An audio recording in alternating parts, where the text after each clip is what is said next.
Honky.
All right, we are live. Hello.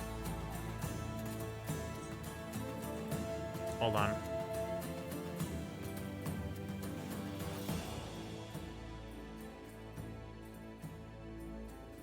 I have to turn down my headphone volume because I turned it up because I have to tuck it into my shirt so the Remy clone doesn't try to claw it up or chew on it. And pulling it in and out of my shirt collar makes the volume slider go up and down, usually down, so I had to turn it up, and then I turned it up too loud. So welcome in, Mr. Necro. Thank you for stopping by. Hello, how are you, friend? If you're wondering why the shit's fucked section is gone, it's not because of anything anyone said. I'm just doing it preemptively to kind of keep the Discord comfy. Alright, we're not launching Skyrim, because we'll do that later. We need to launch PowerWash Simulator.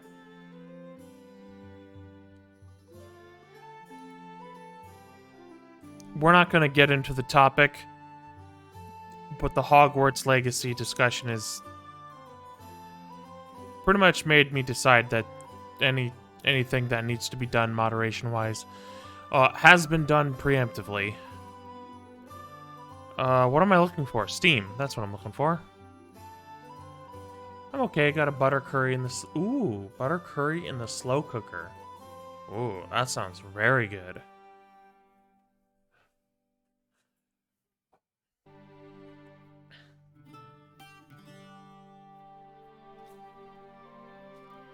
And as far as how to handle it on stream, pretty much it's like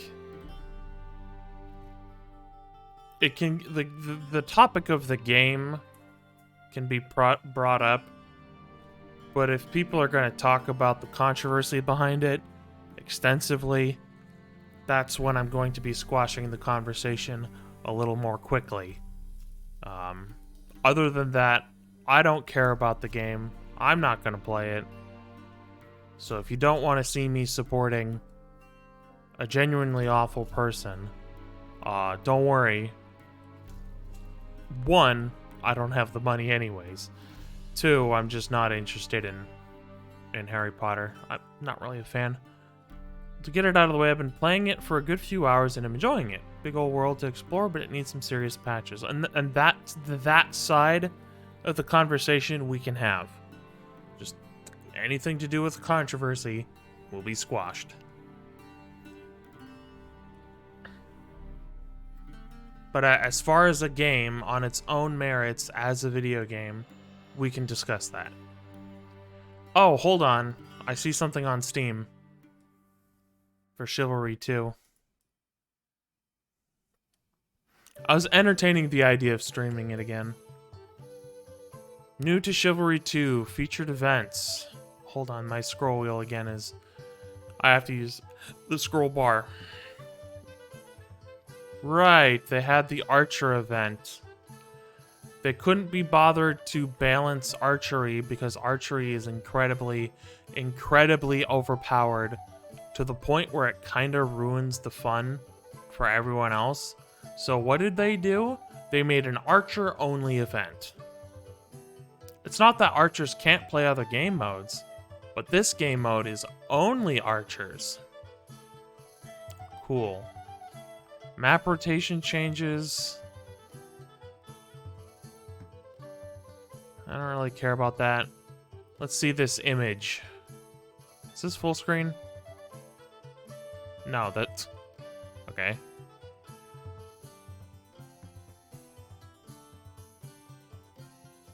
Can I please zoom in? It's very hard to read. Crossplay parties. I don't know if that's gonna happen. New team objective maps.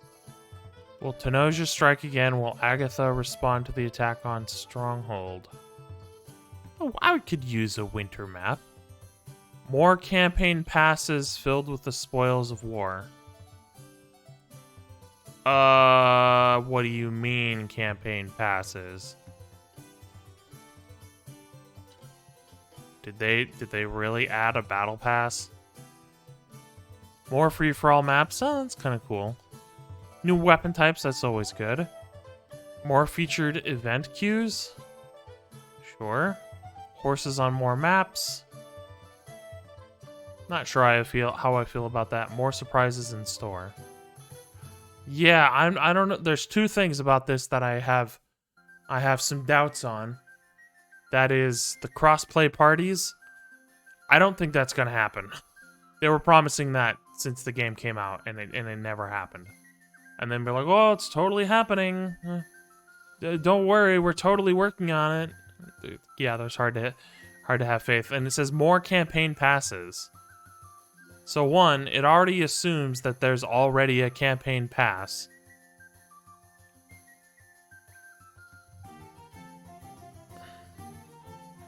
Really?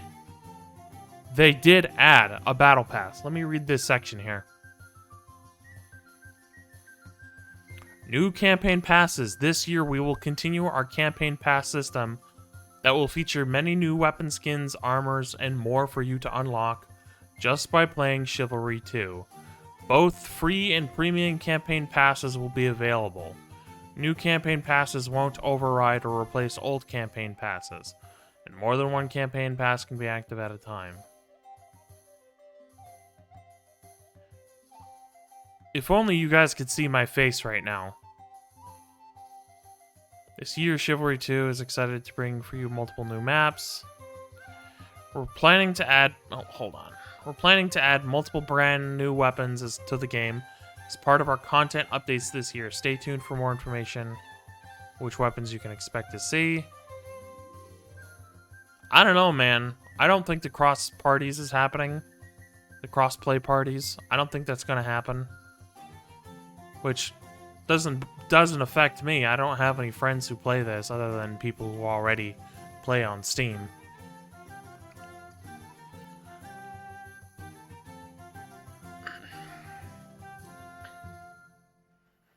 But the whole battle pass system they have, it's like, really? Really? You just had to add. The game didn't launch with battle pass. 101 messages. I'll show you what the messages are. Comments for old forums. It's old forums that I tried joining to figure out technical issues, and I didn't learn anything. So I just ignore it. Markers red, please. Okay. Can I do that? Yep. There we go. It's causing you a concern. It's causing you a wee worry. I would play Chivalry 2 again. I've been entertaining the thought of streaming it again. But one, there's a battle pass with a premium battle pass. Multiple of them, apparently. So that's a red flag. And the other red flag is I did give you 2 Steam Profile Awards. Ooh, okay. What is... I don't know what that does. I don't know what that does. I wasn't even aware that was a thing. Shows how much I really use Steam. I just launch it and play a game. I apparently have, or is that just saying I can buy the DLC? Do I have any DLC? I do. What even is in the King's Edition? This fucking scroll wheel.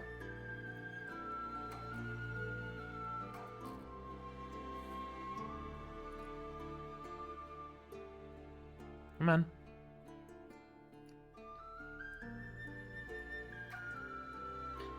What is in the King's Edition?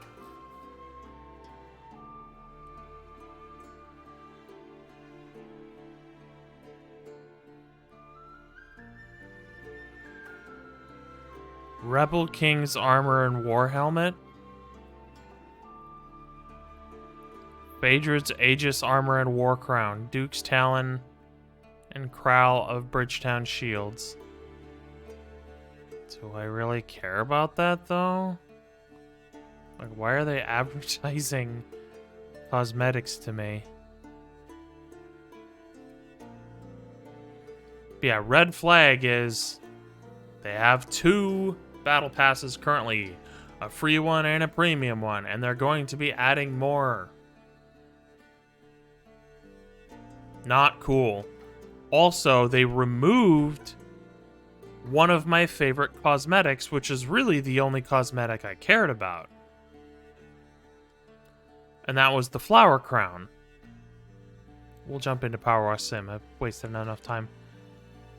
They removed the flower crown.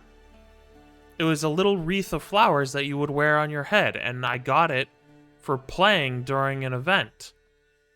And it wasn't like, oh, well, this item is only available for the event. It's like, no, it was just unlocked. And they removed it. So I'm inclined to still entertain the idea of streaming it again. And I might actually dedicate some time potentially soon to stream it again. But Remy, you're in the way. But they've hit me with 2 strikes now.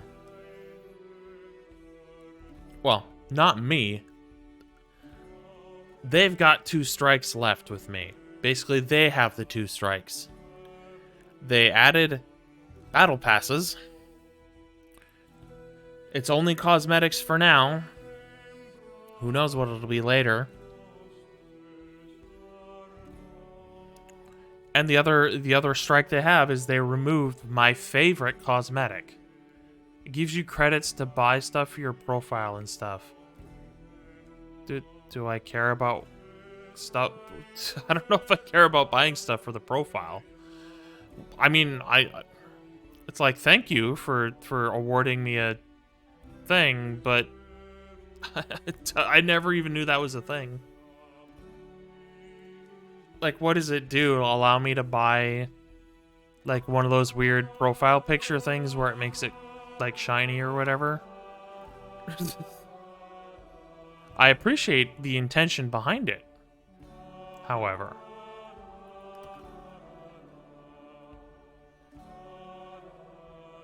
Just logistically, I don't care about those things. And, like, I'm finding as I'm... I don't know if it's really aging is the term, but with Ghost Recon Breakpoint, I did purchase some cosmetics because I'm like, oh, that's nice, I want that. But as I continue on with video games, I become less and less concerned with cosmetics.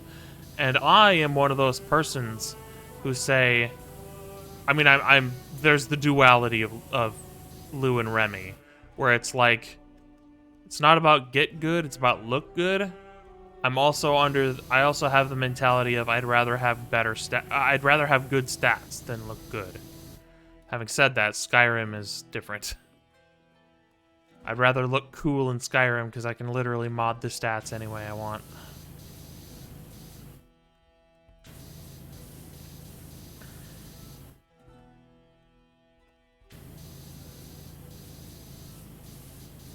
But no, I mean, I want to play Chivalry 2 again. But I don't know if I want to... I don't know if I want to put up with it if they're gonna try to monetize the game further. Let me reiterate: monetize the game in an exploitive way.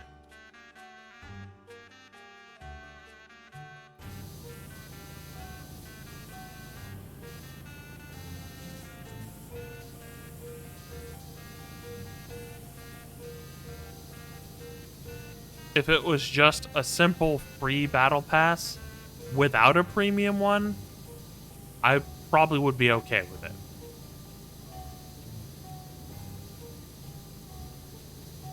Hold on, I need the turbo nozzle.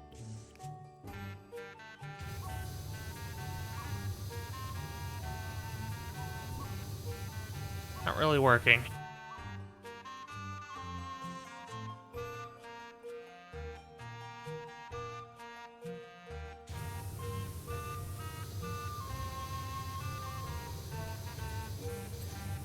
There we go.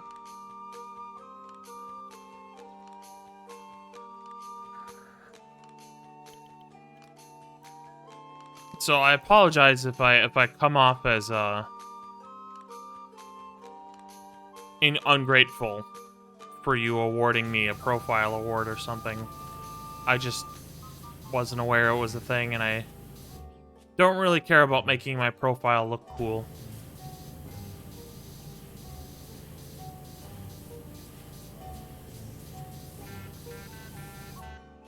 It's not a game, so it doesn't matter. Yeah.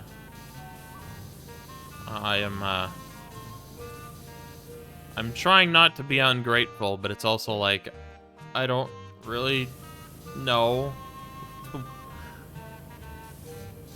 I don't really know what to do for it or what to do with it. It's like if someone handed me like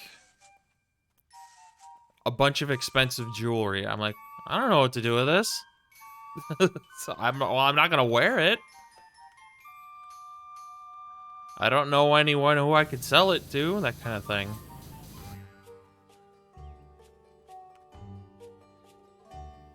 If I gifted you or bought a game and you weren't grateful, then Angry Bappy would be unleashed. Right. And the games you have gifted me, I would hope I come across as grateful. And I have been, you know, I very much appreciate you gifting me a video game, because one, video games aren't cheap. They are very much not cheap. And also, it's like, you're being friendly by gifting me something, when normally I have a very hard time accepting gifts.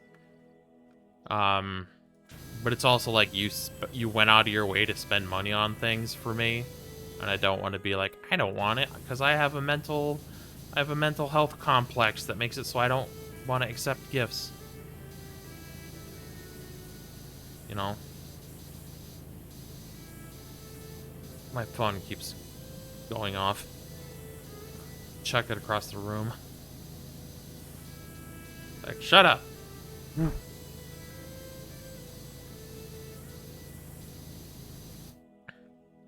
was gonna say the last was Kingdoms, as I know you said you wanted to visit, so it was the least I could do. Well, I appreciate it. I think also your intention behind it was like, I wanted to buy it when it was on sale, but the logistics of the finances made it so I wouldn't be able to buy it when it was on sale. And I couldn't afford it in the first month of the year at the normal price. And I also couldn't afford it because I'd be saving up money for hardware. And so I think what you did, if I can play a little psychology here, you purchased the game for me while it was still on sale, because that's only the smart thing to do. But also because I couldn't buy it for a while, and you wanted to be nice and get it for me. And the upside was that it was also on sale. Just I was lamenting that I couldn't buy it while it was still on sale because of money problems. And it's not so much that my normal life is struggling financially. Just usually the last month of the year is very hard because I have to save up for Remy's vet visit, and that usually means I'm having less money for very important things like groceries. So while I'm very happy that my content creation, or rather my financial survival is not tied to my content creation, I still am very, very grateful for people who support the channel in any way that they can.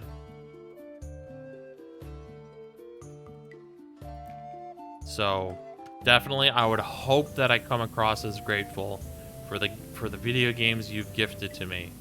And if I don't come across as grateful, then that is entirely my fault in trying to display my emotions.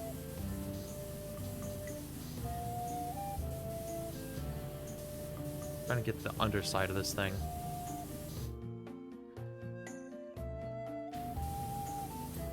There we go.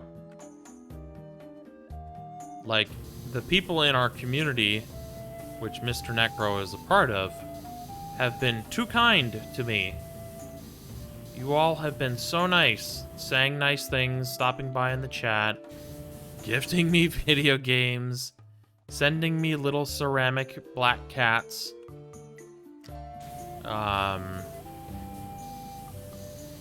doing all sorts of generous things. And I feel like I am remiss for not being able to repay anybody by also gifting things to people. Least I can do is spend time. What am I missing? It's probably one little speck of dirt somewhere. Alright, there is a checklist. Crystal ball. Got it. Does it require soap? No. Definitely doesn't require soap.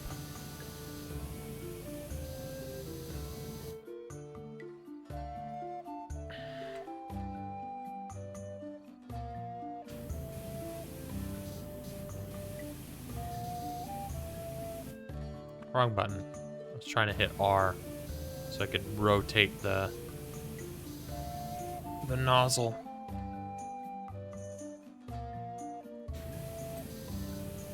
Roof trims. Got it. Can do. And I hope the tone of my voice, it doesn't sound like I'm angry. I'm just concentrating very hard. Because I am not able to think of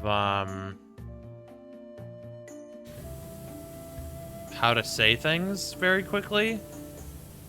So I'm trying to make sure that I say things correctly. And it's taking me a lot of thinking power to do so. And even then I get paranoid that I'm not saying saying what I'm trying to say in the correct way. And that it's coming across the opposite way. And then I'm like, oh god, now we're gonna keep explaining, and then keep explaining, and then keep explaining. Is this the roof trim I'm missing? Oh, it's this one.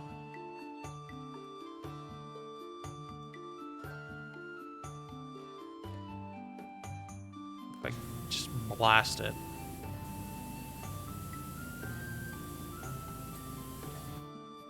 Okay.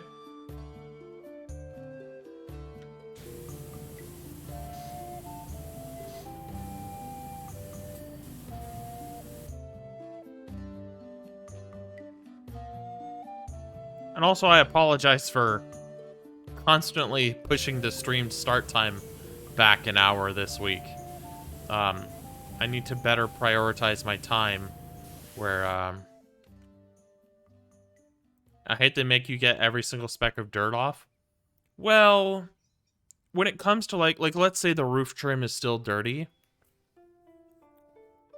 it's more like, for, like, the last 1 or 2%, it auto-completes, and it's based on the size of the object, so the smaller the object, that 1% feels like a tiny speck of dirt, where if it, like, let's say this whole thing here was one whole dirty piece, I could get, like, about here-ish, but then as soon as I start getting up here, it would just autofill and clean it all up. Seems kind of backwards. It's not perfect, and they did improve it. It's still not perfect. So, also it's not really a simulator, but it is a PowerWash simulator. So, they kind of expect people to, you know, clean it thoroughly. Oh right, roof trims are done. Side panel. Side panel. That one's not clean. Now it is. Skylight window. Right, so we're gonna go back upstairs. Oh.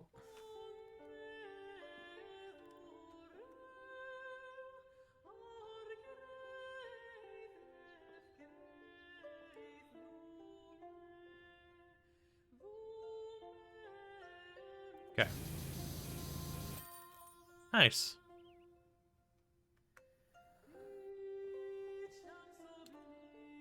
Okay. We get a time lapse.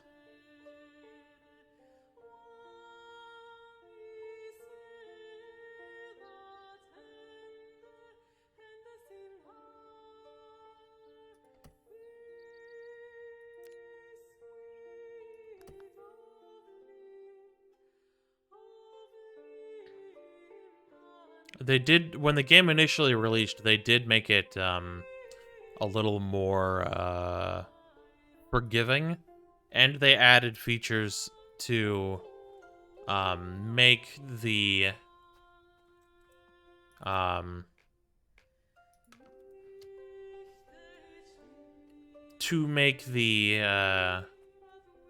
dirt finding a little easier. They always had the dirt highlighter, but they added a feature which, if I turn it on, they added a feature so that it does that.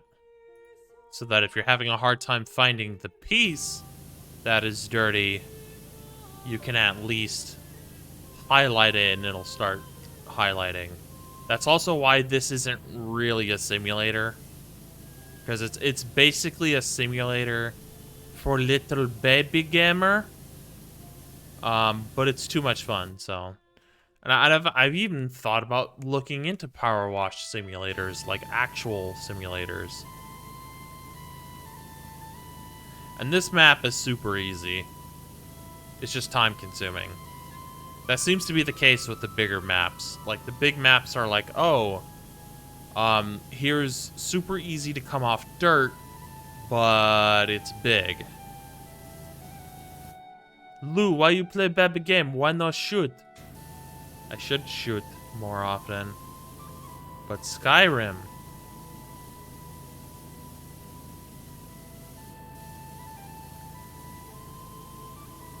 Speaking of, I won't be able to play shoot for a while. Because, hard drives, yay! I've had to put nearly all my working files on the D drive, which means I have no room for any other games. And while I could move my Fallout 4 MO2 install as well as Fallout 4, well, I could just uninstall Fallout 4.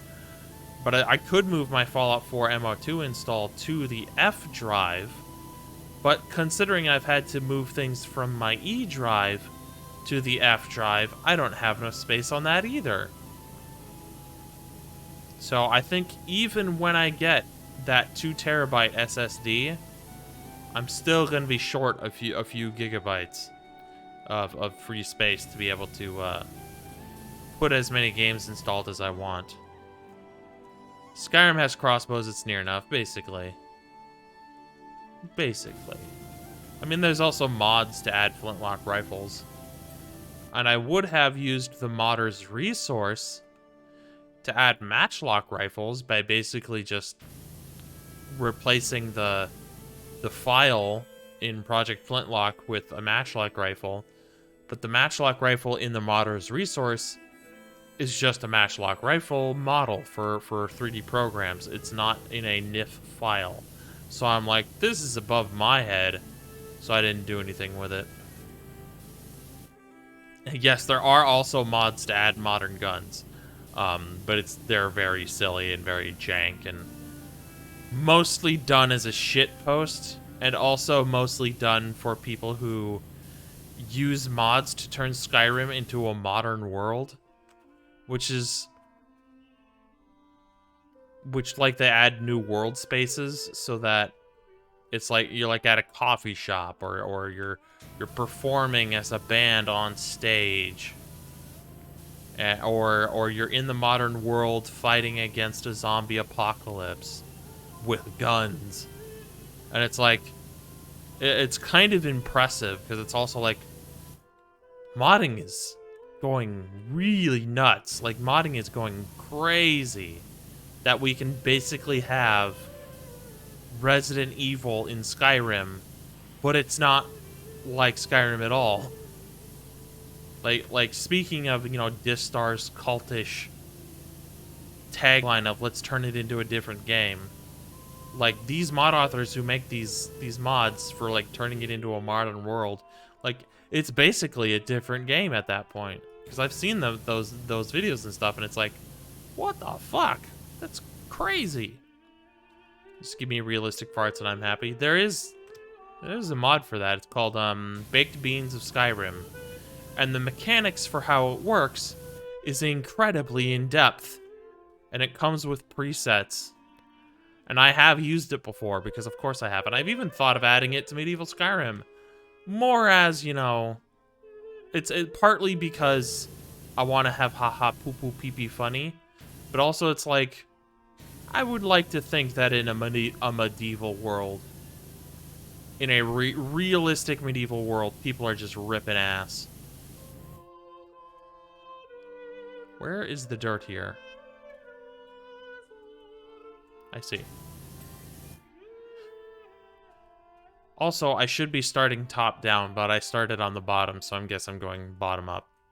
Because realistically, with power washing, you're probably going to want to start on the top. Because all that stuff is going to start trickling down, and then you'll have to race to clean up what you already cleaned up, and then you start back up at the top again, and then it starts trickling down, and then you got to clean up what you just cleaned up.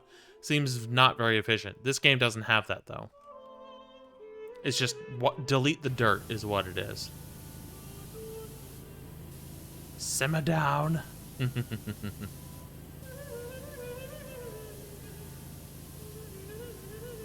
Like, I do have mods that change the ambient sound of taverns. It does a ton more for ambient sounds besides just taverns. But the taverns one specifically, some of the background noise is people burping. So I'd like to think that that's also why, like, whenever I add it to Medieval Skyrim, I would use the lowest preset, which is like farts. Like, you might hear a fart here and there. It's not going to be like everyone's brapping all the time. Which you can certainly do that as a preset. You can set the preset to the highest, and your character will start brapping constantly. It's really funny. Haha, poo-poo pee-pee funny. And it's also based on what you eat, and how many times you eat, and whether the gas interval is checked, or whatever. It's very, very complicated and in-depth for a farting mod. And it's not like it's a fetish thing either. Like, there are mods for that. This is just like a shit post, but they dedicated quite a lot of time and effort into making this like a very big shit post.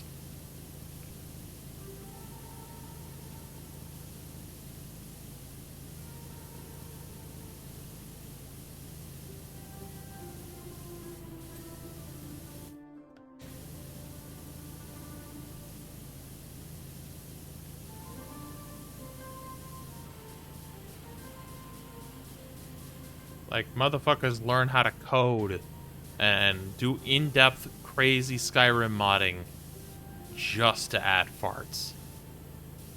And that is dedication.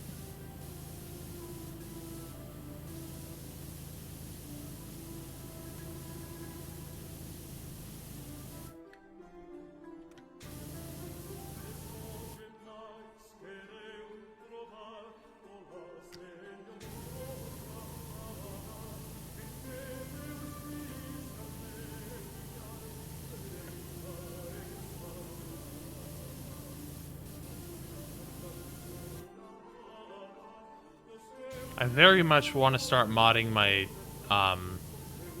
Dynasty Warriors mod list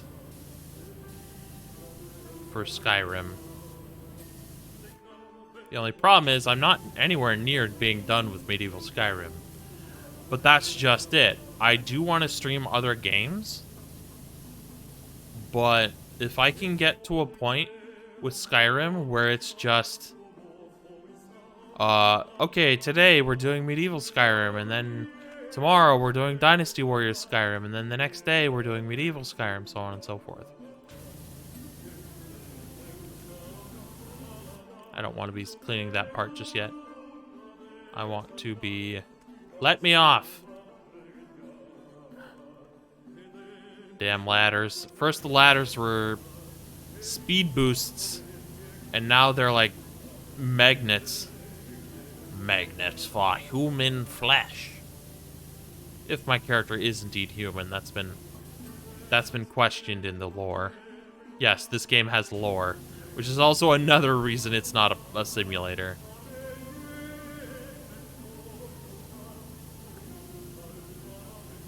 And I would stream Lawn Mowing Simulator, but it's very GPU intensive. Like, my PC struggles to play it. I get decent FPS, but, like, my GPU is like 99%, 99%, 99%. Like, yeah, I know.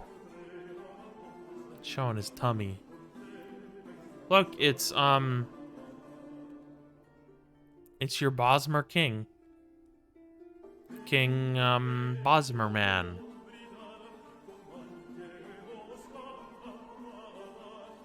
I'll move this to over here. And I'm gonna start spraying up these parts. It's also why I like the extra long extension. I'm not sure, not so sure why you're so concerned about GPU usage. Well, because playing the game off stream, it takes a lot of GPU, and I'm streaming via the GPU encoder. I'm also recording via the GPU encoder. Granted, both of those encoders don't take a whole lot. Like, if I'm looking at my GPU right now, both because this game is not very graphically intensive or resource heavy at all, and because the encoders don't use up a lot of resources, I'm sitting at like a very nice 41% GPU. Now, can it not be funny, Morrowind Man? Well, I guess this is actually like a Maumr. Maumr being the aquatic elves of the Elder Scrolls that we haven't ever seen except in books. Wait, the chest lev is clean. So, now, having said that, on this same PC, Ghost Recon Breakpoint, even at the time that they had released their last update for the game, Ghost Recon Breakpoint was pushing my PC to its limits while streaming. And even off stream, it was running quite high. Now, for whatever reason, it runs much better. So while I'm not against streaming Lawn Mowing Simulator, or should I say, while I am concerned about streaming Lawn Mowing Simulator, it's possible that it could be just fine. It's just that the game does render each blade of 3D grass, just that the maps are contained into someone's yard. It's not very big. Also, gotta remember that the encoding chip is its own thing. Right, I forgot. I just know that the game is very, very resource heavy because it's rendering each blade of 3D grass that you then have to cut. And if you don't have a lawnmower that has like a bag on it, it's also rendering the grass clippings because you've got to clean that up because it's a simulator. And it expects you to know that as... It doesn't expect you to know that, it does tell you, but it expects you to follow that line of logic after telling you. You being the prospective player. It is fun. I actually have a lot of fun playing it. And I can totally play it just fine off stream. I just am concerned with how to properly handle it on stream because of the resource cost. Careful blasting around those chiseled nips. Ooh. I don't think he has nips. He's a no-nipple heathen. Let me get on the side of the ladder.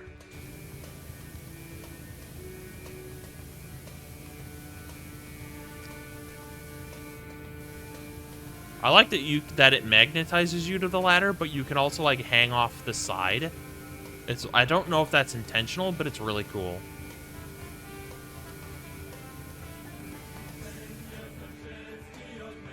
And now I've got to... There we go. Let's see here. If the devs were smart enough, they would be using GPU-generated grass instead of actual 3D models, kind of like Ghost of Tsushima. No nips equals Argonian sausage. No, he's a Malmer. See? Maybe he's a Malmer Argonian mix.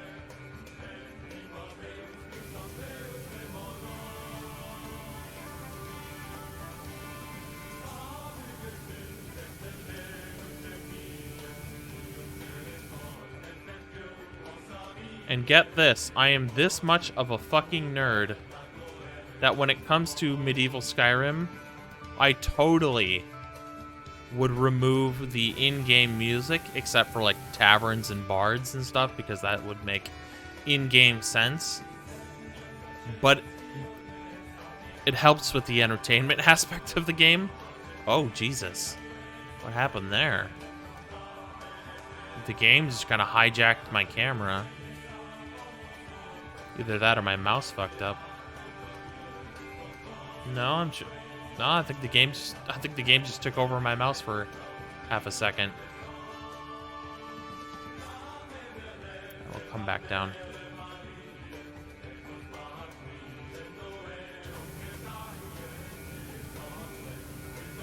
It's very much not cash money. Yeah, if not for the entertainment aspect, I would just remove the in-game music and not worry about adding custom music to the game. And yes, I could still remove the music from the game and stick to my guns, but that's not very entertaining from a viewing perspective. Now on YouTube, people do that all the time. Like with Mike Burnfire, with Mike and Zach, they play Fallout 4 without any in-game music. But partially it's because they both have an entertaining dynamic, and because they're both good entertainers without the dynamic, they can make that work. So I'm gonna drink some water. Where if I didn't have commentary and if I was just doing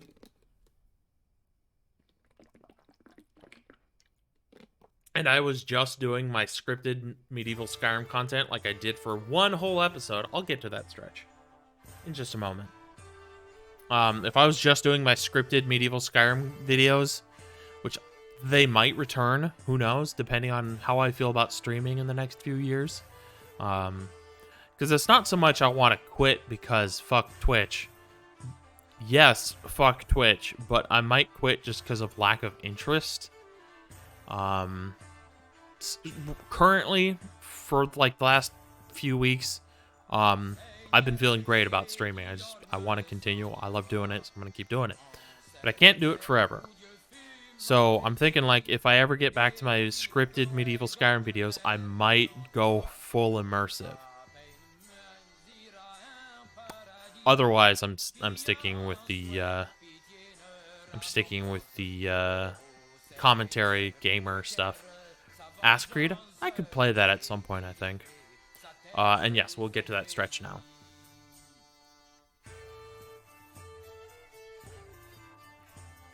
Ooh, feeling things pop.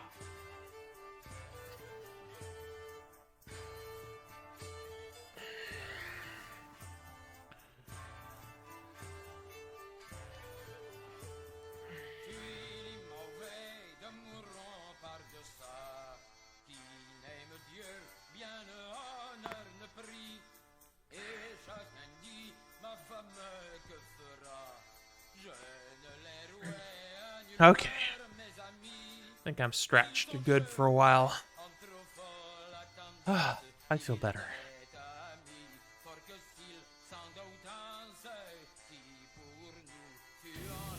Yeah, I could definitely see myself streaming Ask Creed.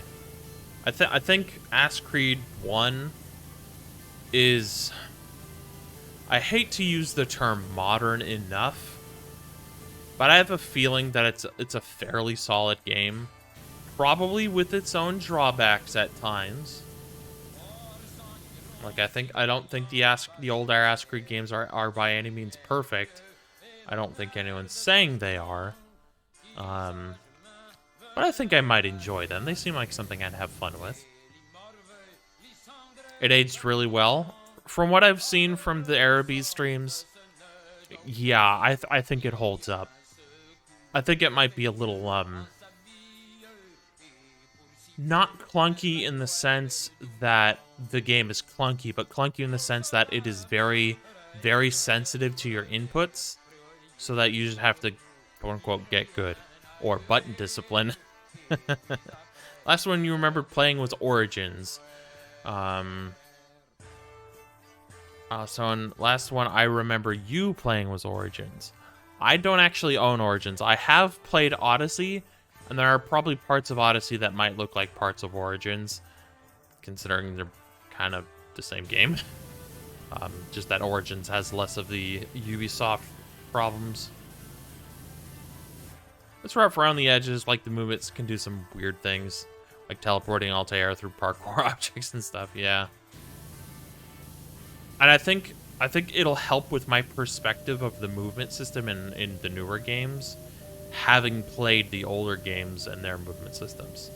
Because personally, I don't have that much of a problem with the movement system in Assassin's Creed Odyssey. But there are times when I wish I could have a little bit extra control. Just 90% of the climbing usage is fine. But if I'm a stickler for doing stealth runs in Odyssey, then having a little extra control would be pretty nice. Because then I could do things like hang off the edge of a ledge while staying hidden without having the auto climbing decide where I'm going. Overall, though, it works very well, and with Eagle Patch, you won't even need to mess with config files to make it look good. Well, I'm not too concerned about making it look good. I just want to play it for the gameplay. Because I know there are some things where it's like you can have it at higher hertz. Just that if you play at higher hertz in some of the older games, it can fuck up the cutscenes. I know that because I think you were telling me about it.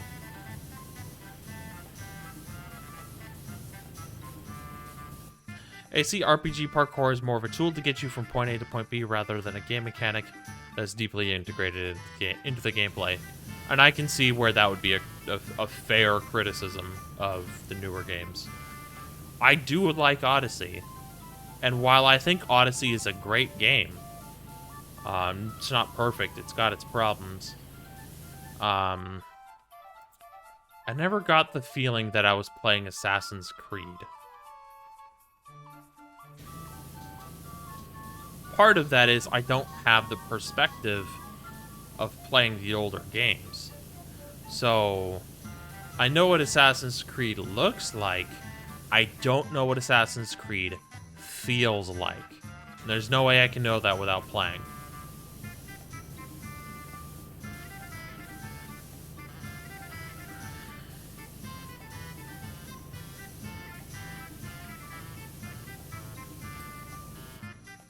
And AC2 is engine limited to 60, so that one can't break it. AC1 has no issues at over 60 FPS. It's only with Brotherhood and Revelations.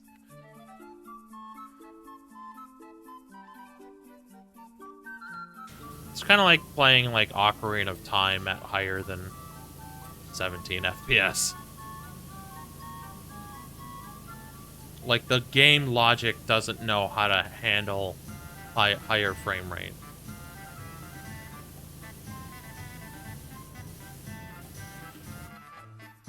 It's almost like Bethesda RPGs. And you could say, oh, but Skyrim came out in 2011. And Fallout 76 came out not that long ago. And it still had those problems. High FPS physics and the game logic not handling higher game speeds.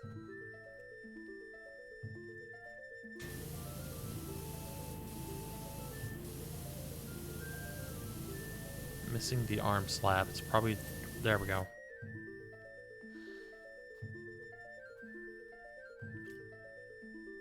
Okay, we might as well work our way around. For making AC1 look... For making AC1 look good, I need to properly speak here. The devs never thought people would be crazy enough to want MSAA turned on at resolutions over 768p, so it's just grayed out normally. Weird. Very different times back then. It was still kind of the Wild West of video games. Like, people were very much experimenting, even during the PS3 era. Now it's just kind of like everything is cookie cutter. Not everything, but a lot of things.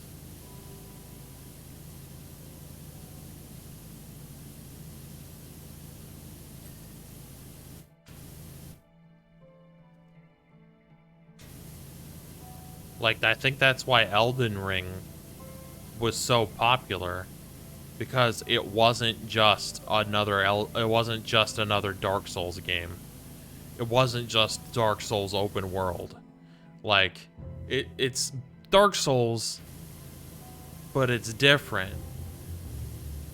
Like, there are people who tried playing Dark Souls 1 and just couldn't get into it. Couldn't get into Dark Souls 2. Couldn't get into Dark Souls 3.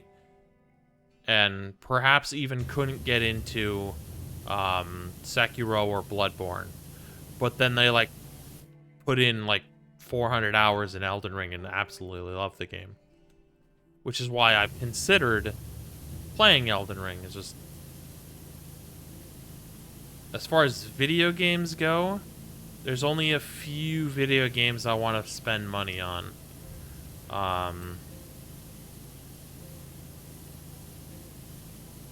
Mostly it's getting more Muso games in physical copies.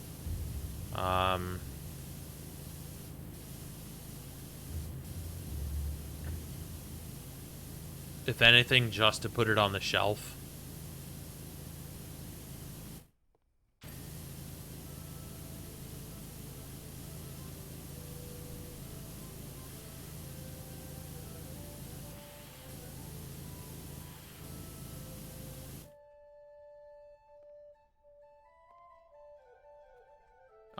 But also there's...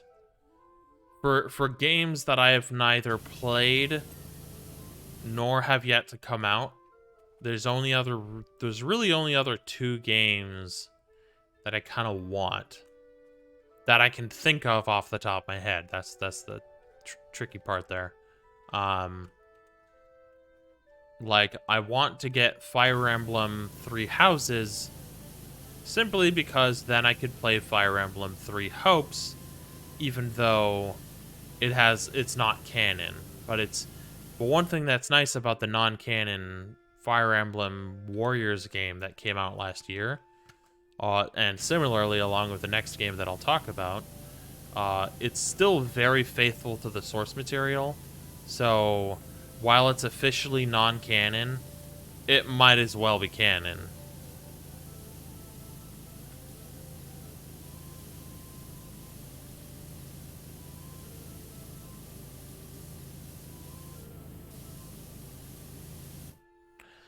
And that leads me to the next game. I want to get Tears of the Kingdom, which is, of course, the new Zeldor game.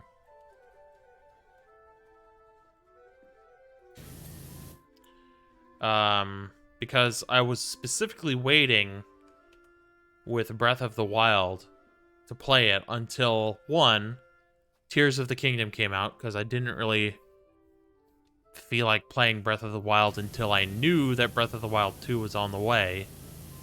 But also, I plan to get Hyrule Warriors Age of Calamity, which again is non-canon, but it might as well be canon because of how faithful it is.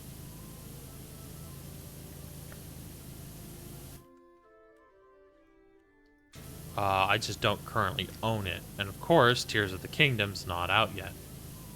However, and this is not telling people to gift me things,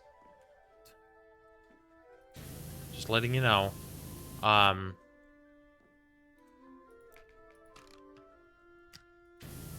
what am I trying to say? I won't be able to get Tears of the Kingdom this year unless some extra money comes my way for like a birthday or whatever. But I won't be getting it this year because my purchases for the year are already planned.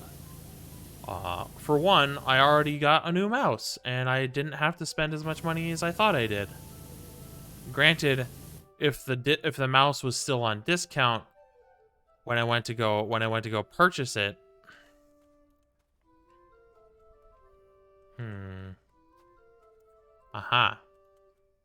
then I would have spent less anyways.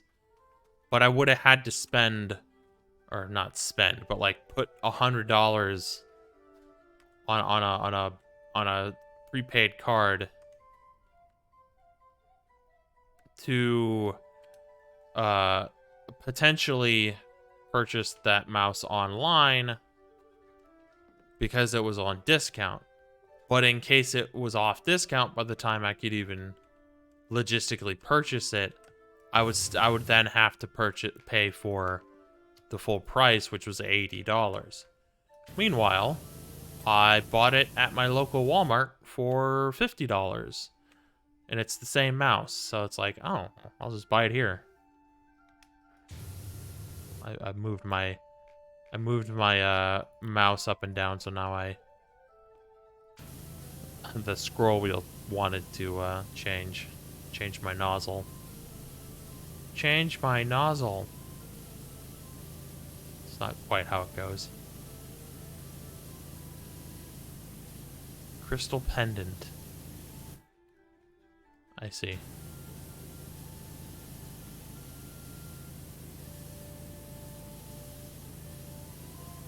Spam to your inbox. Ooh, ooh, ooh. I can check it real quick.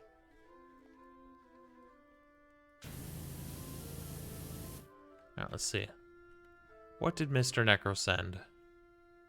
My inbox?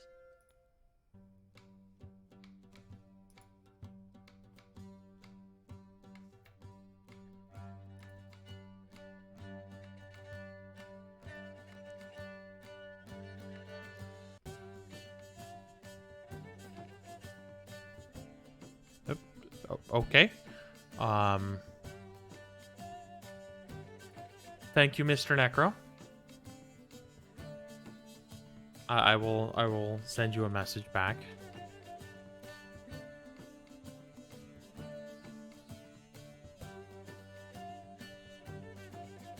There you go.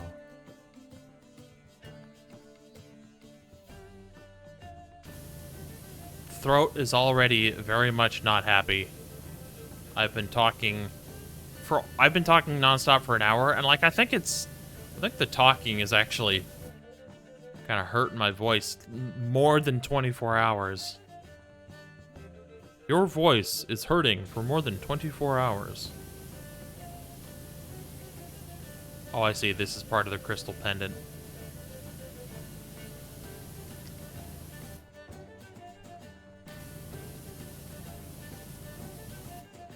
It's also why I've been, like, extra tired after a stream.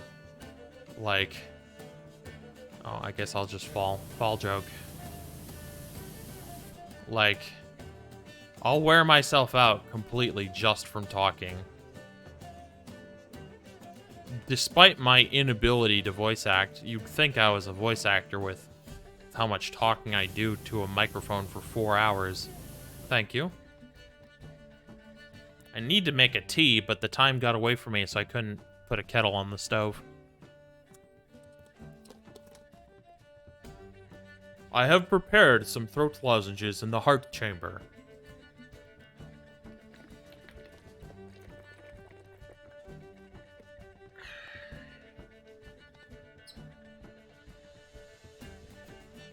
Come, Nerevar. I have prepared a spot for you in the heart chamber. We will draw the mongrel dogs of the Empire as the Soy Jacks, and us as the Giga Chads.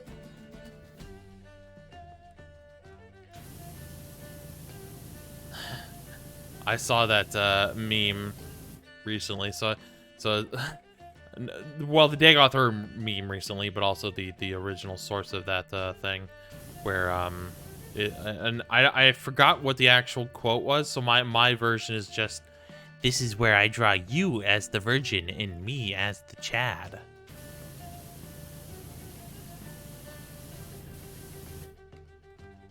And we will post them on the internet. We will post them on the Dream Sleeve. Prepare your scroll. Where the fuck is the dirt? Where's the dirt? Oh, I see. It's in the armpit. I do the fin. Yes. The webbing.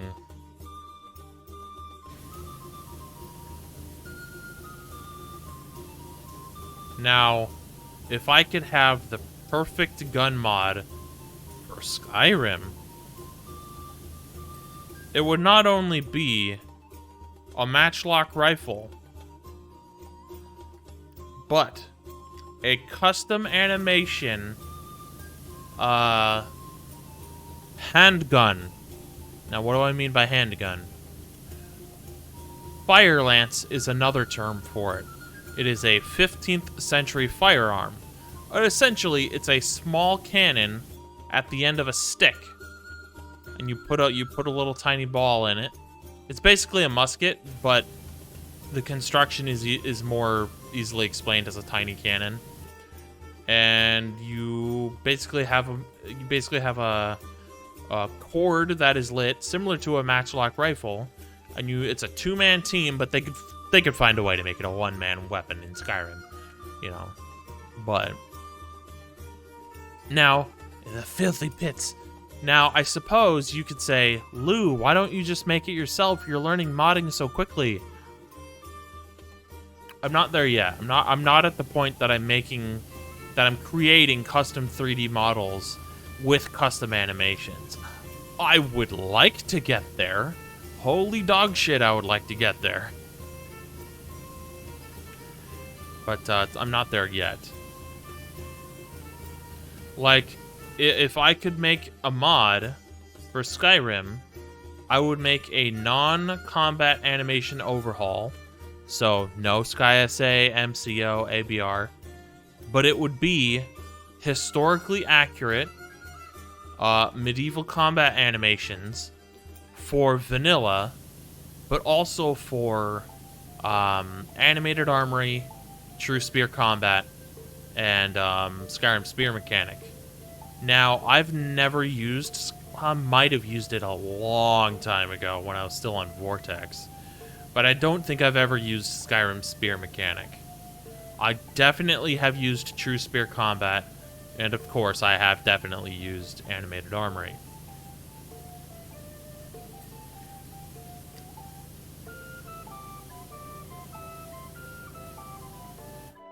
Enjoyed the dinner, Kitty. Almost said Derpiest Kitty. I'm like, I haven't called you by your full name in a while. Enjoy the dinner, Kitty. I'm having a hard time speaking today. We shall see you when you return.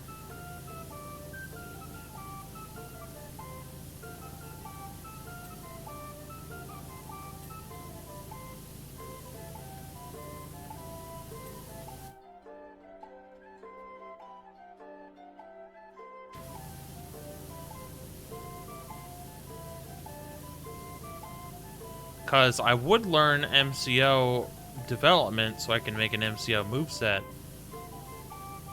But I really don't want to have to interact with Distar or his community.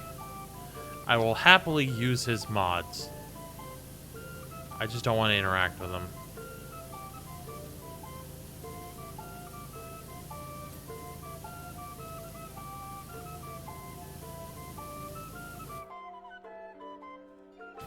Like, I guess he's so bad that one mod author that I know, Socrates, of course, has said he would rather deal with Arth more than Distar, based on his interactions with both of them.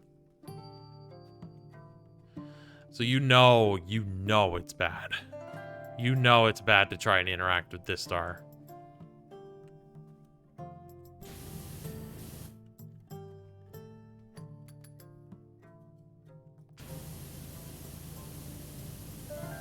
I'm not gonna take time out of my day to shit on Distar. It's just I'd just rather not deal with it. And I'm explaining why.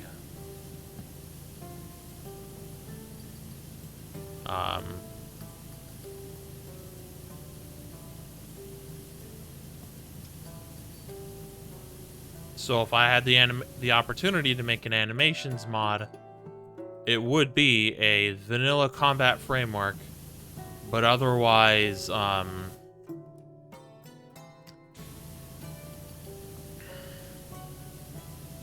otherwise historically accurate HEMA fighting.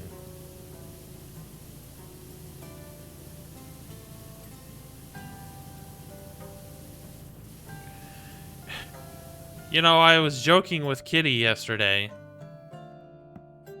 that, you know, they were basically saying, is it necessary for you to make your own sound overhaul mods or make all these custom edits?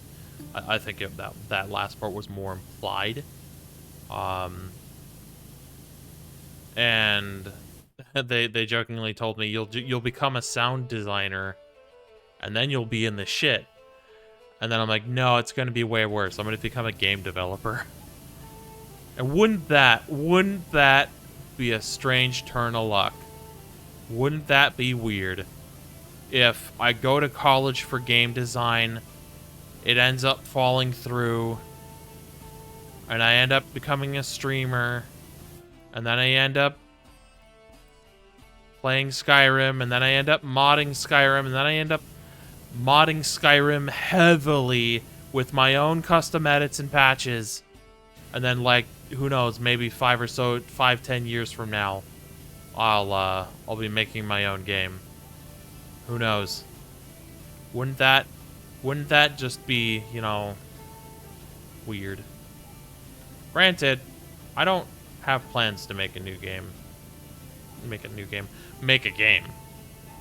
Like, I don't have plans to be a video game designer. I'm just finding it a little ironic that I go to school for game design and it doesn't end up working out, and that potentially I'm flirting with the idea of, you know, making my own game because I'm getting deep into Skyrim modding, and if I'm going to bother learning how to code, 3D model, do animations, I suppose I could make my own video game at some point. It's not too hard.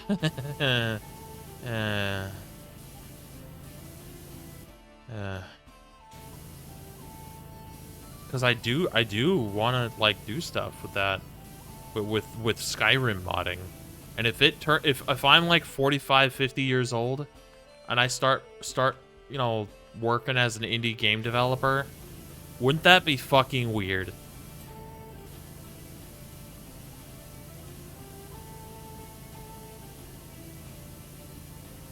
That's another reason why streaming is not all doom and gloom. It shouldn't be anyways. But yeah, streaming is pretty fucking awesome. I love doing it. So I'm gonna be doing it for a while. Oh, I'm pressing all the wrong buttons.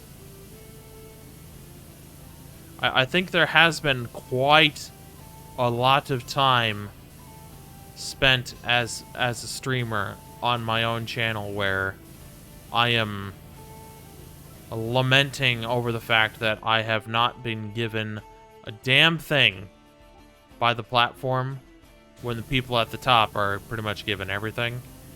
And that I have definitely, on many occasions, wanted to quit and have taken the steps to quit streaming, and I've always come back.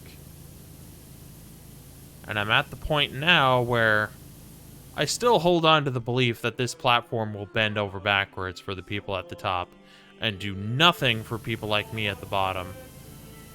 But I'm having fun while I'm doing it, so that's the important part. I'm actually enjoying my time streaming these days, more so than ever. Part and parcel because I think I'm, you know, my mind is slowly changing on how I feel about streaming.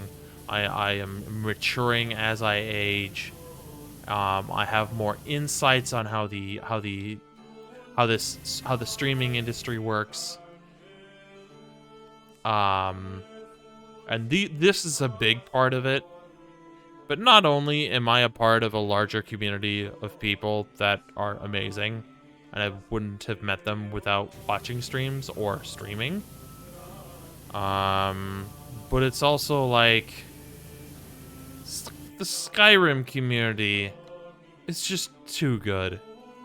The Skyrim community on Twitch has no right to be as welcoming and kind as it is, but they are.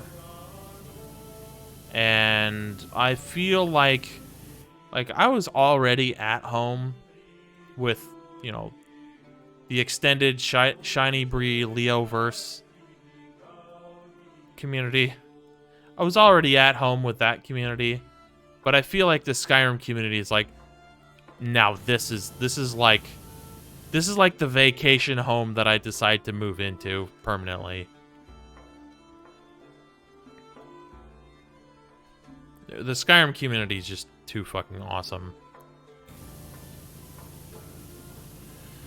Like, sure, I think everyone on Twitch that streams, that is part of a community, well, probably doesn't even have to stream. But, you know, like, everyone on Twitch says their community is the best. Everyone says their favorite games community is the best. I get it. But I've been part of the Dynasty Warriors community on Twitch. And to call it a community is a little bit of an overstatement. It's more like a small party. It's got more in line with a ghost town than it does a city, if I can use that analogy. So the Dynasty Warriors community on Twitch does exist. It's not very big. And the Ghost Recon community, just in general, but especially on Twitch, is full of children and toxic hardcore gamers. You know, epic gamer. You know, where I will stream Ghost Recon, and I still plan to in the future. It's just I have umbrages. I take umbrage with some of the quirks of the community. where I'll either stream it and children will show up in chat and be like, "Can I join? Can I join? Can I join?" It's like, no.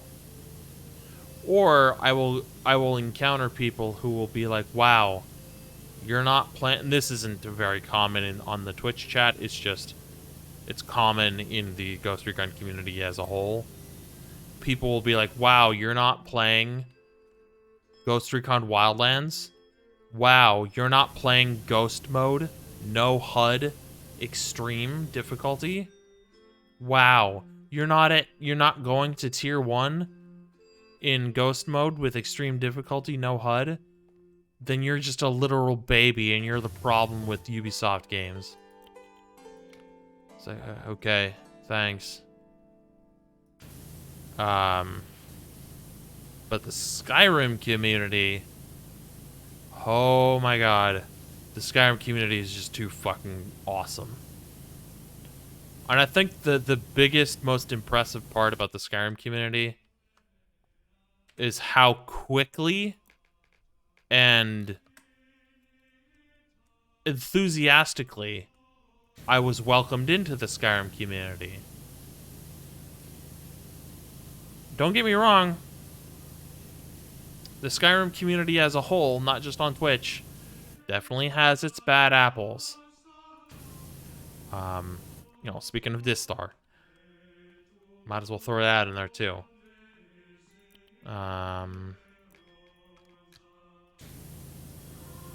But personally, I was accepted into the Skyrim community enthusiastically, and it's more like, holy shit, another person who likes Skyrim? Hell yeah, come on, let's join the party, kind of mentality. And it's just been a pretty awesome ride so far. Granted, I don't want to stream Skyrim forever, and there are going to be times where I'm going to want to break from Skyrim just to play other games.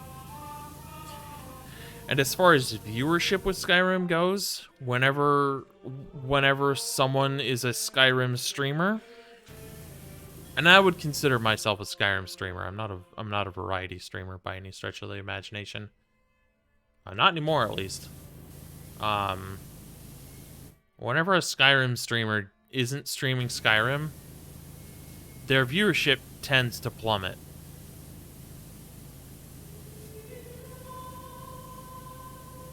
And personally, I've experienced that by, if I'm playing Skyrim, I'll have a good number of people watching. And if I'm not streaming Skyrim, it's not as many. Now you might be wondering, like, why are you watching your viewer numbers? I'm not. I'm just kind of keeping track of, mentally keeping track of who's all in chat and who's saying things. And I don't require people to sit here and chat. You're allowed to lurk. But I have noticed more chatters whenever I'm streaming Skyrim, or Fallout 4 for that matter. And while the Fallout 4 community on Twitch is a little more separated from the Skyrim community, it's still connected enough where if you're talking about Fallout 4 in the Skyrim community,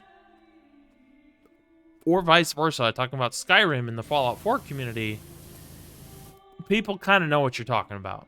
And they're like, you can carry a decent conversation. Gotta get on the ramp here.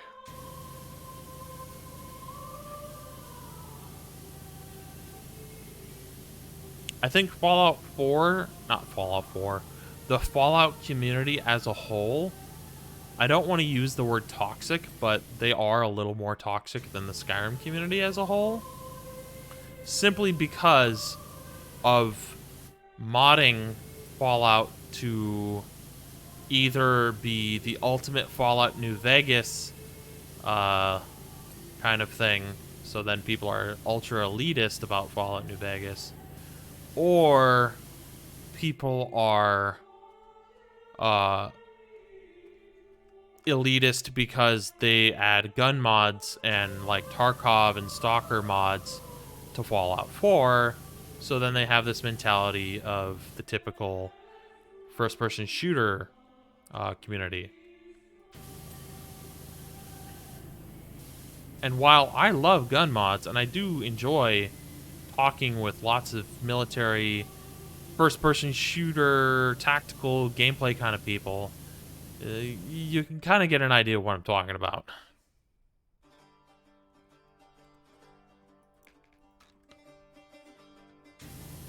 And why I say that's quote-unquote toxic. It's just they kind of expect you to, wow, you don't know what this piece of a gun that was customized in 1964 on a mission that there's only one document of that only happened once, that was used by one soldier, and then the gun was scrapped. Well, then you're just an idiot baby liberal cuck. And it's like, okay, whatever. And I'm usually a stickler for historical accuracy and medieval and guns and all that stuff, but that kind of community mentality does kind of bleed into Fallout 4 a little bit, just because of the nature of the type of mods that tend to be made and used. And I love those kinds of mods. I think they're awesome. Just sometimes people are a little much. Okay, I can't stand up. Gonna need the scaffolding. So I'm gonna continue to gush about how amazing the Skyrim community is, because it really is amazing. It's not a perfect community either. There's plenty of times where I come into a discussion or whatever for Elder Scrolls on a Discord server, and I'm disagreeing with somebody, but it's also like, I don't really want to use the term family, but it's kind of like a family. You're not gonna agree with your family the entire time. Families do fight, but they also love each other. Love each other. Love each other.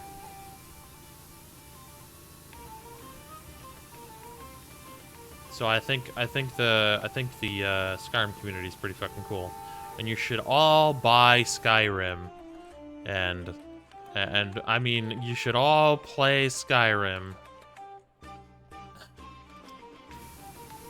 Todd definitely isn't holding a gun to my head right now.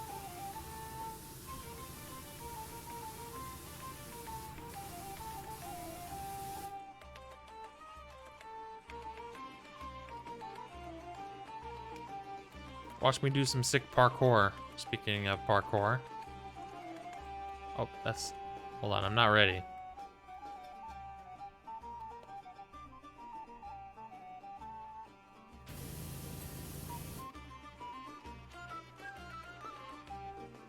I'm almost done, aren't I?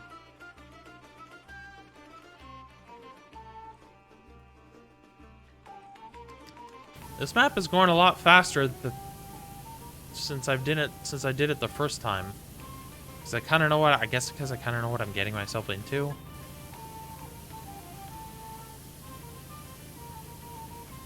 Big elven Maumur ears.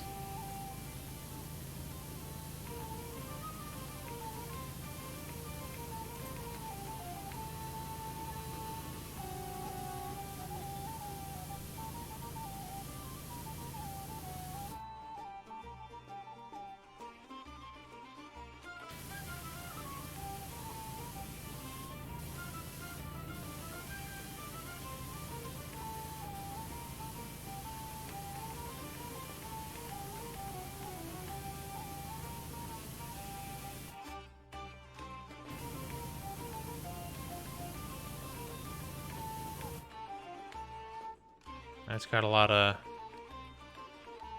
It's got some nooks and crannies I gotta get.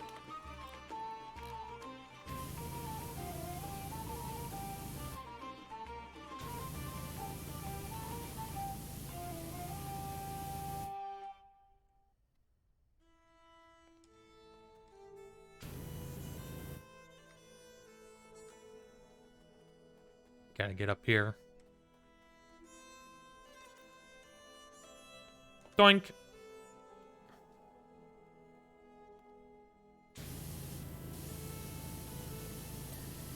There we go.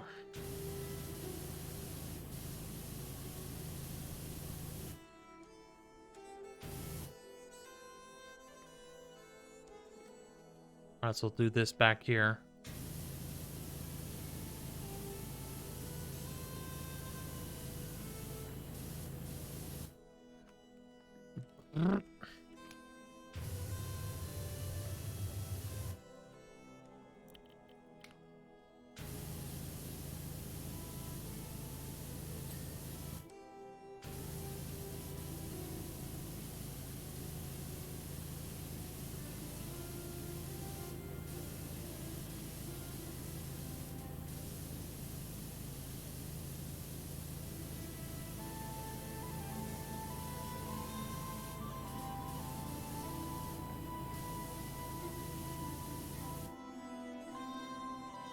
All right.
Only got a little bit of the statue left.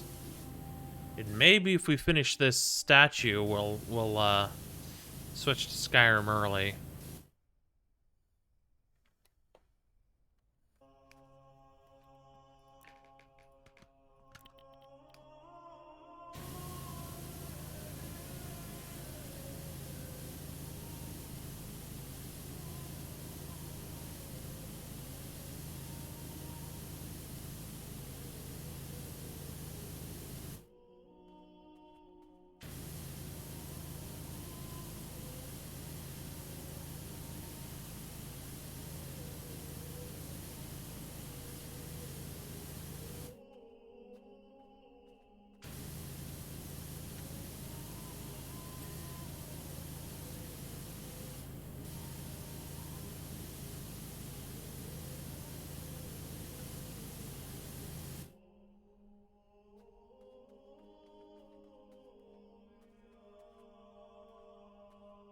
Okay.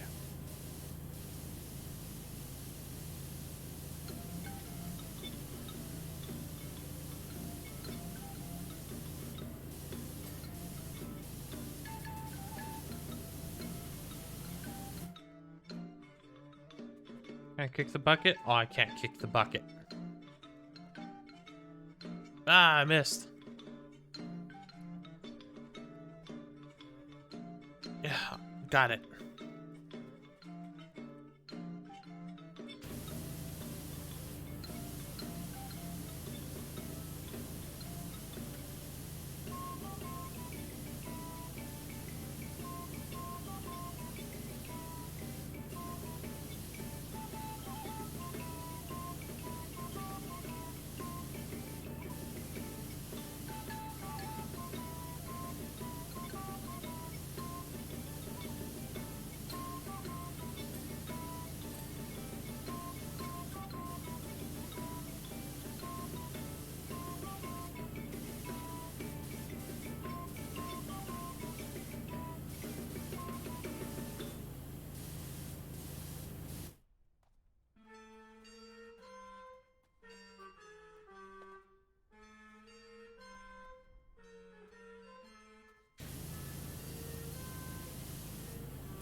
Yeah.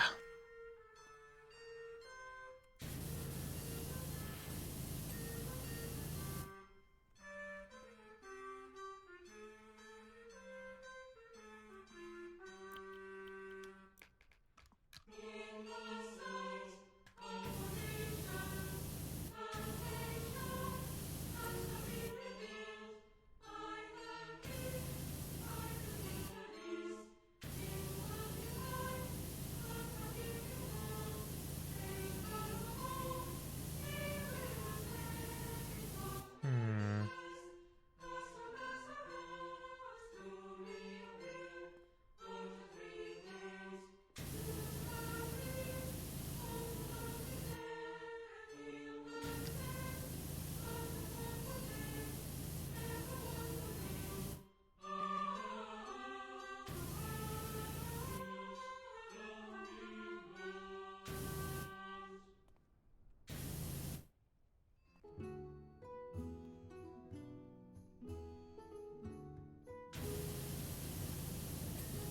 There we go. Gonna rest my voice for a minute. Also, my hand went asleep. Gonna get the feeling back in my hand. Ah. Oh.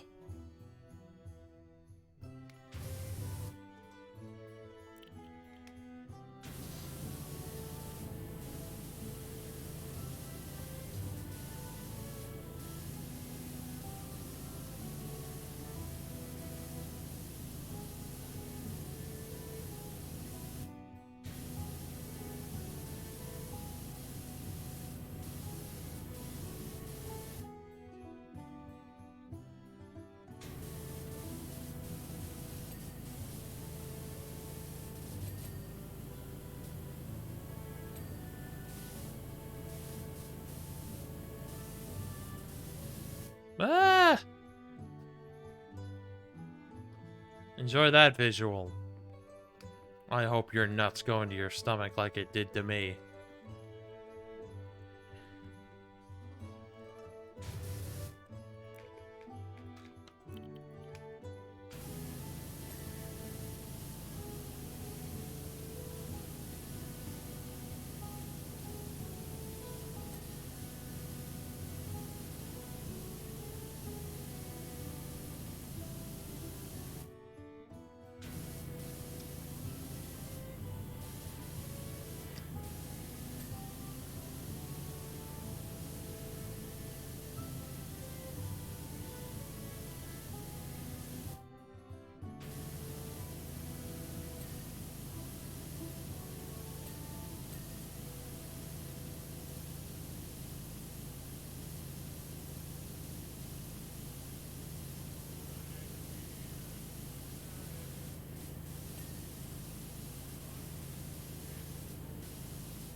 Hmm.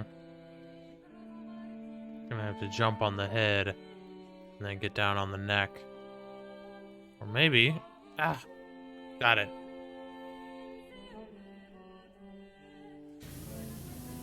No, you cock. Pull your cock out.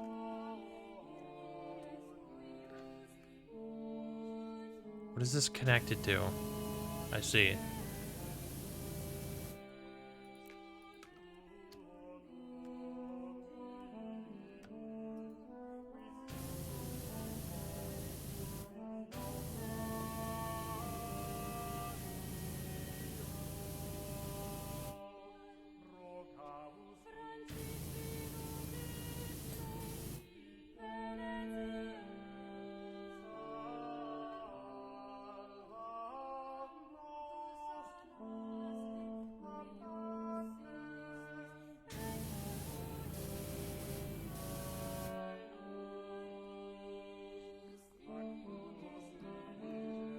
Alright. Get back on the head.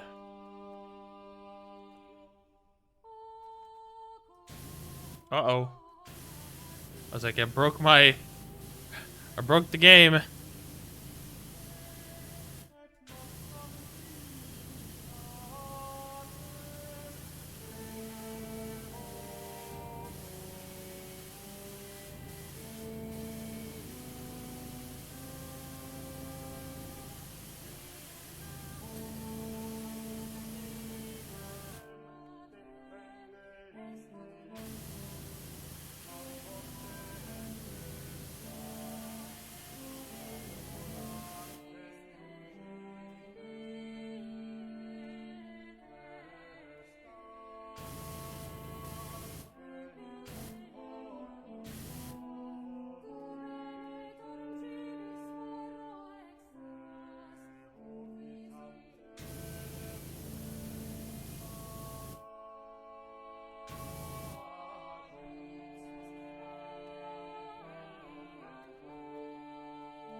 Alright, need on the helmet again.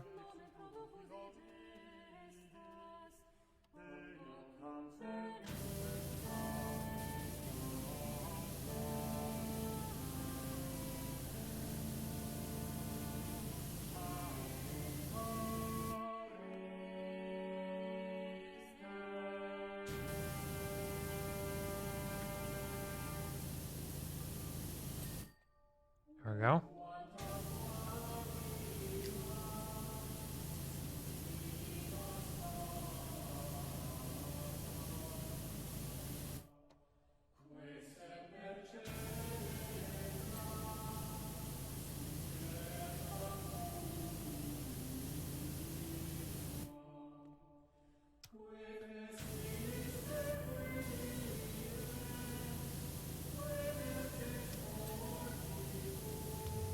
Uh-oh.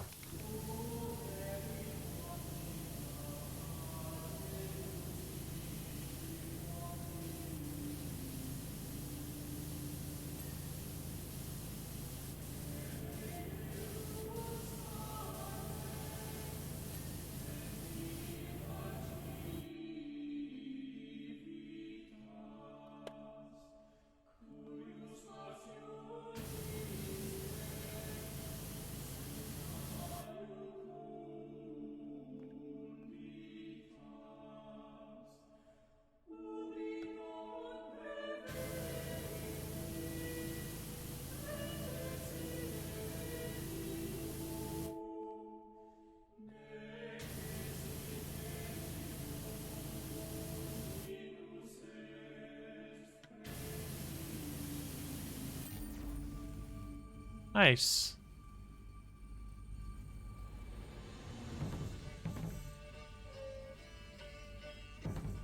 Very well done. Let's do the next stages.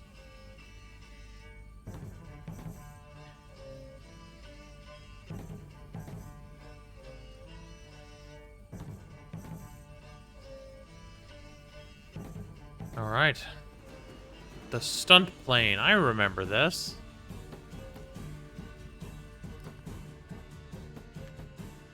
We got 20 minutes left. I suppose we could do some of this. 20 minutes left on the PowerWash simulator segment of the stream.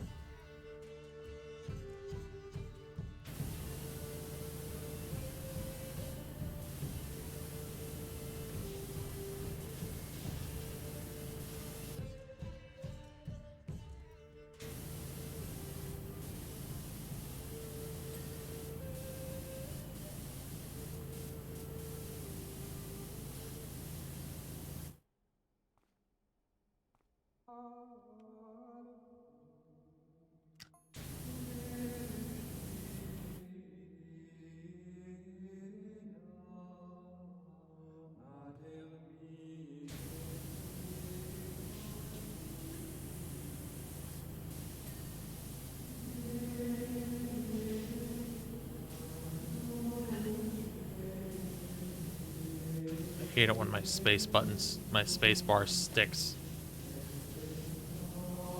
Yes, definitely stand on the propeller blade when you're cleaning it. True facts. Science. You trust a scientist, right?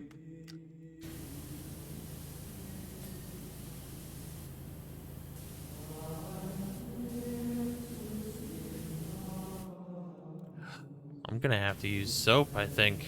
Or at least do this. Billium! Billium! Billium! Wrong stream.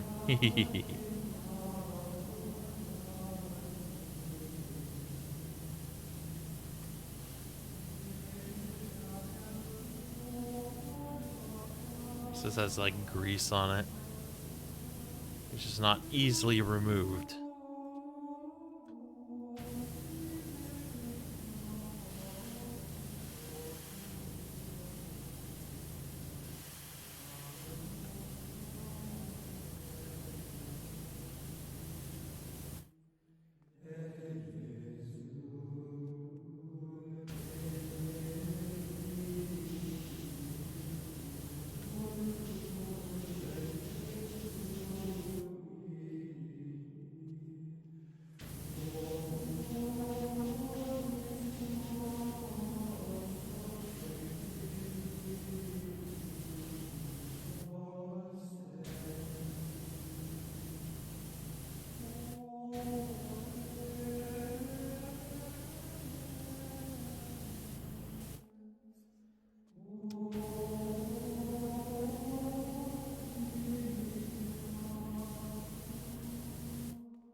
Okay.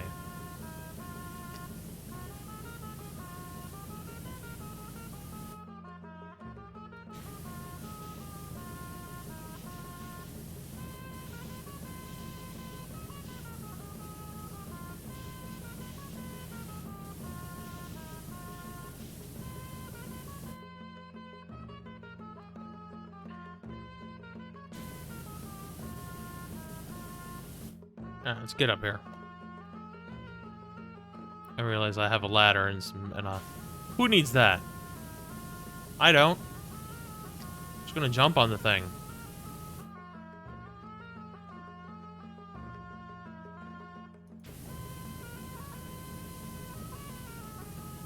I knew this one wasn't gonna be a quick one. It's got grease. Possibly because of all the eggs that people threw on it. Gonna drink some water real quick.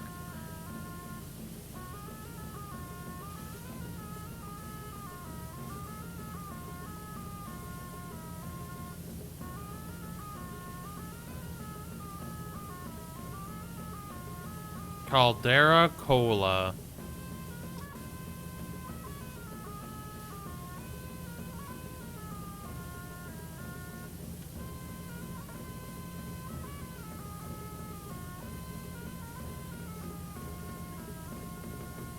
Let's get that water.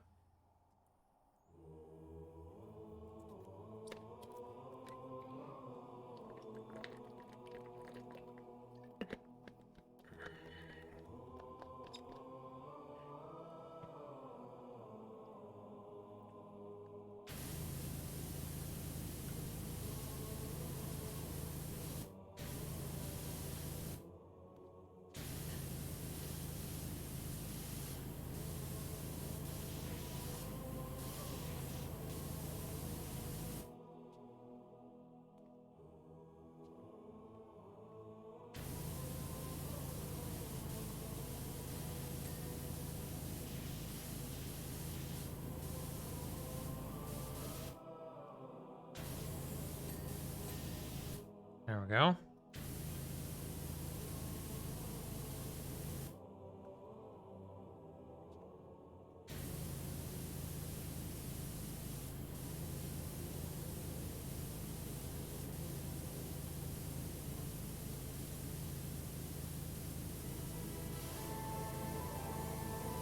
It's like edging me away.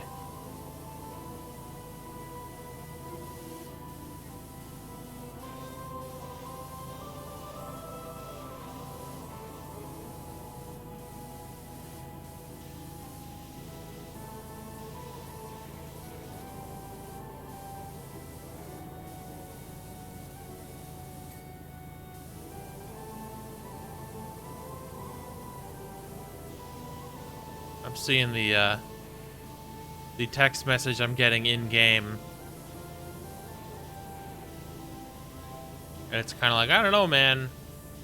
Flight records tend to be public. Oh, I suppose it's a private airstrip. There's a dirt on this thing.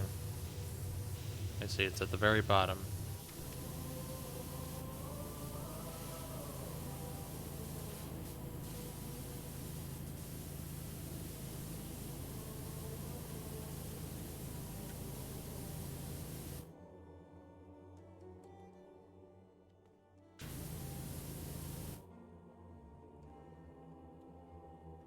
Stand up.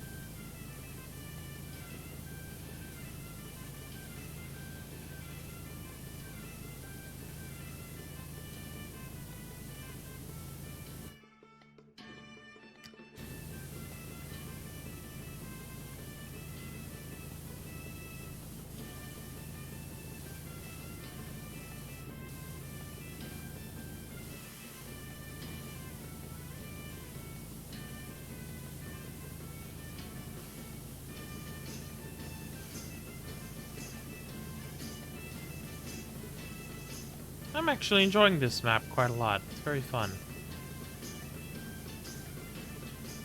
People will be like, you call this fun? Yes, yes I do.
Gonna need the footstool, I think. The footstool, the step ladder. It's a footstool. I'll show you footstool. Hilarious, that original. Hilarious, that original. Hilarious, that original. Hilarious, that original.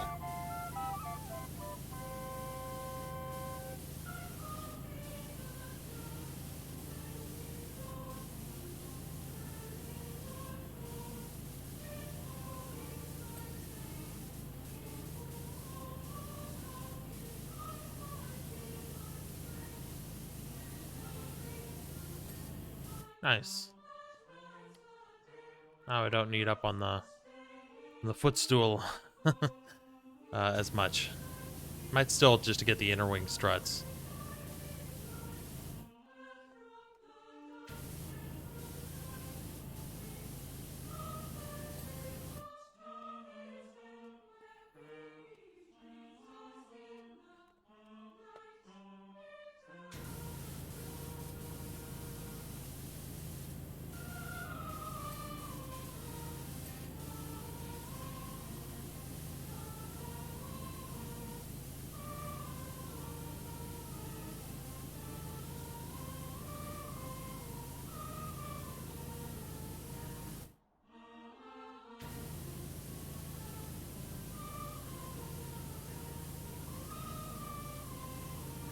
Okay.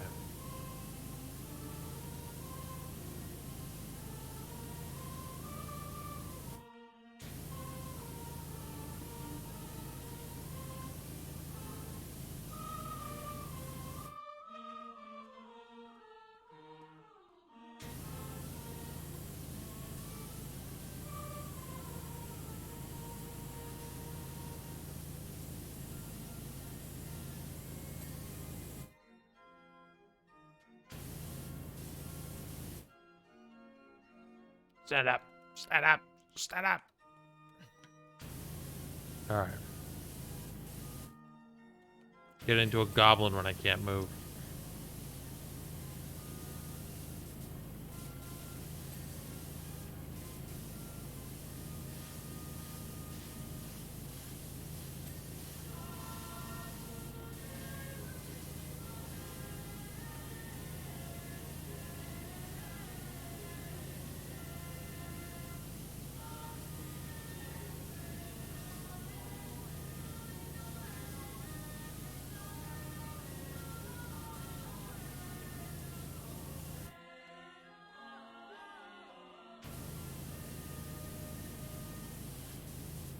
Damn, this guy that's texting me.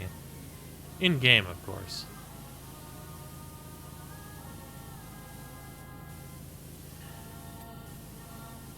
I like that he's telling me to not tell anyone, but he's also telling me all about it.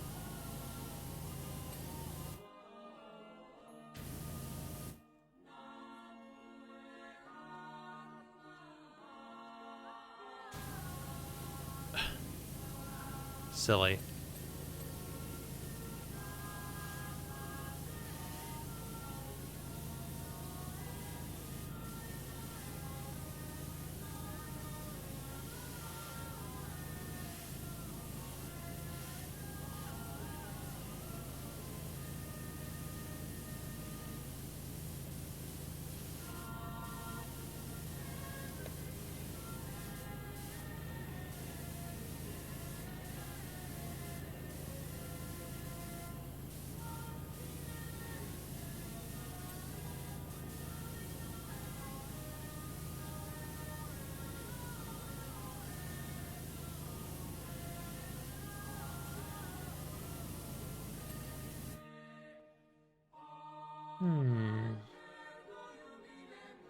We might even finish this level, like, before we switch.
There's some up here. Yep, there's some right here.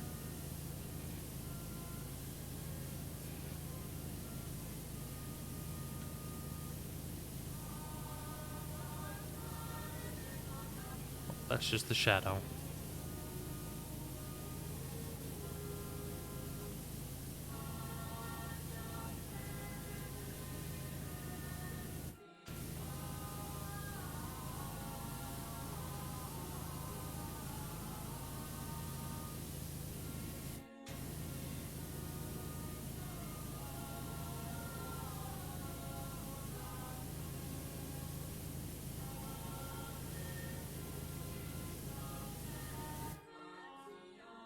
Doink.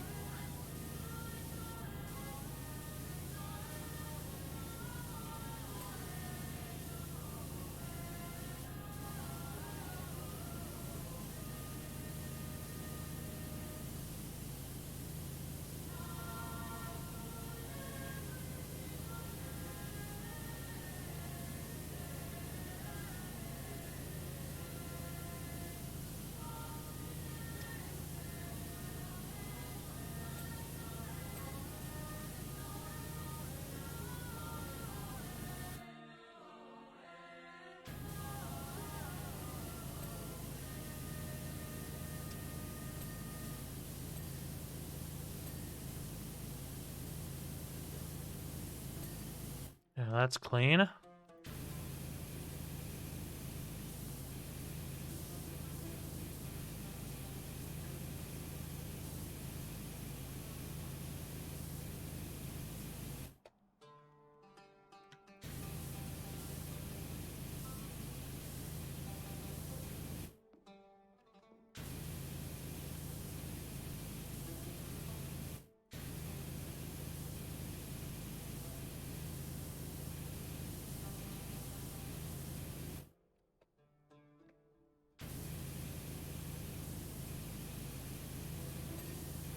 Okay.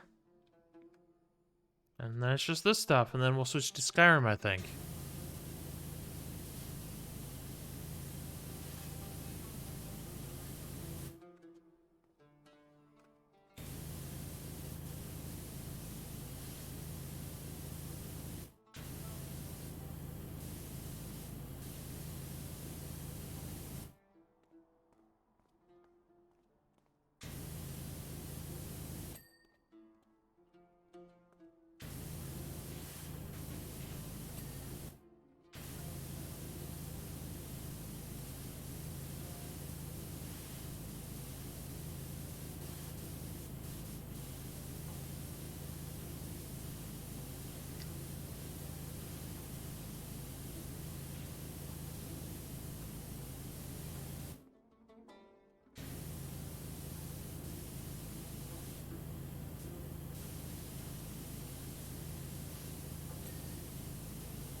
Speed running this level.